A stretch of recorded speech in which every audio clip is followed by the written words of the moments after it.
कडक करावं लागणार आहे।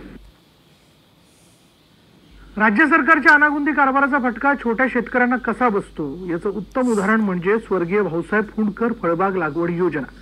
या योजनेतल्या जीआरच्या घोळामुळे अल्पभूधारक शेतकरी लाभार्थी असताना त्यांना डावलून मोठ्या शेतकऱ्यांना योजनेचा लाभ देण्याचा घाट घालण्यात येतोय। या जीआरलाच शेतकऱ्यांनी विरोध सुरू केलाय।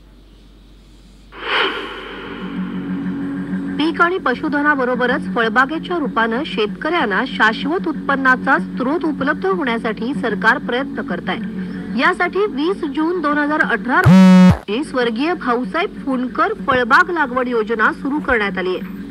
यामध्ये अल्पभूधारक शेतकऱ्यांना केंद्रस्थानी ठेवण्यात आले। याबाबत पात्र शेतकऱ्यांचे जिल्हा स्तरावर अर्ज मागवण्यात आले, पण मोठ्या प्रमाणावर अर्ज आल्याने लाभार्थ्यांच्या निवडीसाठी लकी ड्रॉ काढण्यात आला। पण 2 महिन्यानंतर यातल्या अल्पभूधारकांना तुम्ही या योजनेत बसत नाही असं सांगून नाकारण्याचा घाटच कृषी खात्यानं घातल्याची माहिती पुढे येते।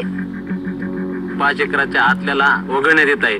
मग आम्ही विचार नाही केली, आमचं 5 एकरच्या आतलं क्षेत्र आहे, आम्हाला आमचं तर प्राधान्यानं आम्ही लिस्टमध्ये सुरुवातीला आहेत, आम्हाला अजून काहून तुम्ही निवडपत्र दिलं नाही।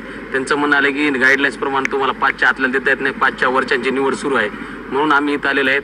परभणी जिल्हा शेती विकास परिषद मार्फत आम्ही यांना निवेदन दिले की बाबा सगळ्यांना जे काही लकी ड्रॉ मार्फत जे काही शेतकरी लाभार्थी निवडलेले आहेत तुम्ही त्यांना प्राधान्याने निवड देण्यात यावी आणि ह्यांना सगळ्यांना समाविष्ट करून घ्यावी। 5 एकरच्या पुढच्या शेतकऱ्यासाठी मग आता ते तर पहिलेच मोठे आहेत, त्या अल्पभूधारकासाठी तुम्ही अल्पभूधारकासाठी जे वरून जी योजना स्कीम येतात, मग ह्या अल्पभूधारकाच्या बंद करायच्या आणि मोठ्या शेतकऱ्याला यायचे हे काय मला काय मान्य नाही।